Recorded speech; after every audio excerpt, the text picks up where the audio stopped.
दोस्तों, Donald Trump ने cease fire को और बढ़ा दिया है। ये सीज फायर खत्म होने में सिर्फ कुछ ही घंटे बचे थे, तभी उन्होंने ऐलान किया कि इसे आगे बढ़ाया जाएगा।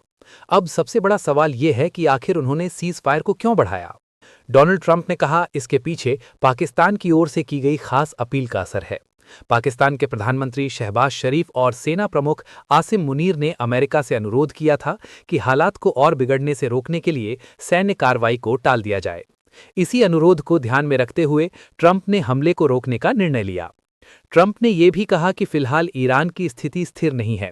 उनके अनुसार वहां की सरकार अंदर से बिखरी हुई है और अलग अलग धड़ों में बटी हुई नजर आ रही है।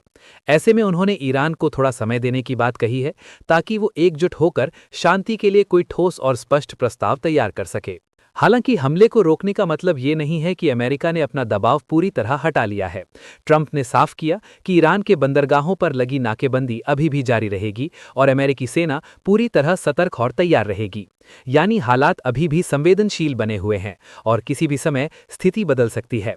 इस बीच दोनों देशों के बीच चल रहा युद्धविराम भी जारी रहेगा, लेकिन इसकी कोई तय समय सीमा नहीं है। ये सीजफायर तब तक लागू रहेगा जब तक ईरान अपनी ओर से कोई ठोस प्रस्ताव पेश नहीं करता और बातचीत किसी नतीजे तक नहीं पहुंच जाती। इधर ईरानी अधिकारियों का कहना है कि अमेरिका जिस तरह हमला रोकने की बात कर रहा है, वो पूरी सच्चाई नहीं है। उनके अनुसार असली मुद्दा ये है कि अमेरिका अब भी दबाव की नीति पर चल रहा है, खास तौर पर बंदरगाहों की नाकेबंदी जारी रखकर। ईरान के सरकारी प्रवक्ताओं और अधिकारियों ने साफ कहा है कि जब तक अमेरिका उनकी समुद्री नाकेबंदी खत्म नहीं करता, तब तक किसी भी तरह की गंभीर शांति वार्ता संभव नहीं है। उनका मानना है कि एक तरफ सीज फायर की बात करना और दूसरी तरफ आर्थिक और सैन्य दबाव बनाए रखना, ये समझौते की भावना के खिलाफ है। ईरान ने यह भी संकेत दिया है कि उसकी सरकार बिखरी हुई नहीं है, जैसा कि डोनाल्ड ट्रंप ने कहा है, बल्कि ईरानी नेतृत्व का दावा है कि वे पूरी तरह संगठित हैं और देश की संप्रभुता यानी सॉवरेनिटी की रक्षा के लिए एकजुट हैं। इसके अलावा ईरान ने अमेरिका पर सीज फायर के उल्लंघन का आरोप भी लगाया है। उनका कहना है कि अगर वास्तव में शांति चाहिए तो सबसे पहले अमेरिका को अपने सैन्य दबाव और नाकेबंदी को खत्म करना होगा। कुल मिलाकर ईरान का रुख अभी भी सख्त बना हुआ है। वे बातचीत के लिए पूरी तरह तैयार होने का संकेत तो देते हैं, लेकिन साफ शर्त रख रहे हैं, पहले प्रतिबंध और नाकेबंदी हटे, तभी आगे की कोई मीनिंगफुल बातचीत हो सकती है। अमेरिका के उपराष्ट्रपति जेडी वैंस का पाकिस्तान की राजधानी इस्लामाबाद जाने का दौरा अचानक रद्द कर दिया गया है। ये दौरा बहुत अहम माना जा रहा था, क्योंकि इसके पीछे अमेरिका और ईरान के बीच चल रहे युद्ध को कम करने की कोशिश जुड़ी हुई थी। दरअसल अमेरिका चाहता था कि पाकिस्तान के जरिए ईरान से बातचीत का रास्ता निकाला जाए। इसी वजह से जेडी वैंस को इस्लामाबाद भेजने की योजना बनाई गई थी, ताकि वहां से शांति वार्ता की शुरुआत हो सके। लेकिन जैसे जैसे समय पास आया, हालात बदलने लगे। सबसे बड़ी बात यह रही कि ईरान की तरफ से कोई साफ जवाब नहीं आया। अमेरिका ने बातचीत के लिए कुछ शर्तें रखी थी।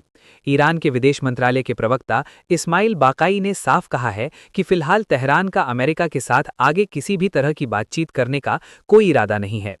उन्होंने बताया कि मौजूदा हालात बातचीत के लिए सही नहीं हैं और अभी तक ईरान ने अगली वार्ता में शामिल होने का कोई फैसला नहीं लिया है। साथ ही उन्होंने ये भी स्पष्ट किया कि अगर अमेरिका अपनी कोई टीम पाकिस्तान के इस्लामाबाद भेजता है, तो वो पूरी तरह अमेरिका का आंतरिक मामला है, उससे ईरान का कोई लेना देना नहीं है।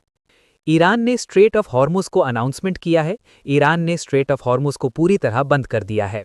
अब इस रास्ते से गुजरना पहले जैसा आसान नहीं रहेगा। ईरान ने अपने तटीय रडार सिस्टम, ड्रोन और नौसैनिक जहाज़ों को सक्रिय कर दिया है। जो भी जहाज़ इस रास्ते से गुजर रहा है, उसे अब ईरानी अधिकारियों के निर्देशों का पालन करना पड़ रहा है। कई रिपोर्ट्स में सामने आया है कि कुछ कंटेनर जहाज़ों और तेल टैंकरों को रोका गया, उनकी जांच की गई और कुछ मामलों में उन्हें आगे बढ़ने से पहले अनुमति का इंतजार करना पड़ा। इस कदम के पीछे सबसे बड़ा कारण अमेरिका के साथ चल रहा टकराव है।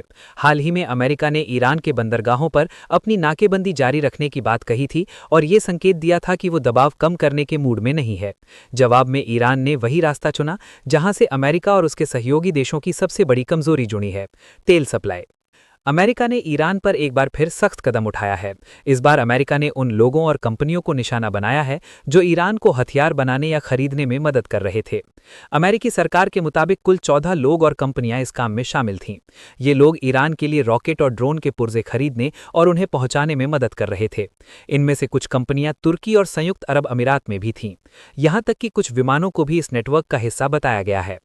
अमेरिका का कहना है कि हाल ही में हुए हमलों के बाद ईरान अपने बैलिस्टिक मिसाइल भंडार को फिर से तैयार करने की कोशिश कर रहा है। इसी को रोकने के लिए ये नए प्रतिबंध लगाए गए हैं। अमेरिकी वित्त मंत्री स्कॉट बेसेंट ने कहा कि ईरान ड्रोन और मिसाइलों का इस्तेमाल करके आम लोगों और ऊर्जा ढांचे को निशाना बना रहा है, इसलिए उसे जवाबदेह ठहराना जरूरी है।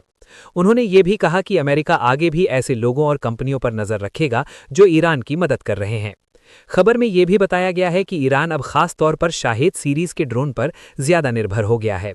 इन ड्रोन के पुर्जे सप्लाई करने वाली एक ईरानी कंपनी को मदद देने वाले 3 लोगों पर भी प्रतिबंध लगाया गया है। इसके अलावा एक तुर्की कंपनी पर भी कार्रवाई हुई है, जिस पर आरोप है कि उसने ईरान के रक्षा उद्योग को ऐसे कच्चे माल दिए जो रॉकेट बनाने में काम आते हैं। कुछ लोगों और कंपनियों का संबंध महान एयर नाम की एयरलाइन से भी बताया गया है, जो ईरान के लिए हथियार और ड्रोन ले जाने में इस्तेमाल होती है। इस एयरलाइन के 2 बड़े विमानों को भी प्रतिबंध के दायरे में लाया गया है।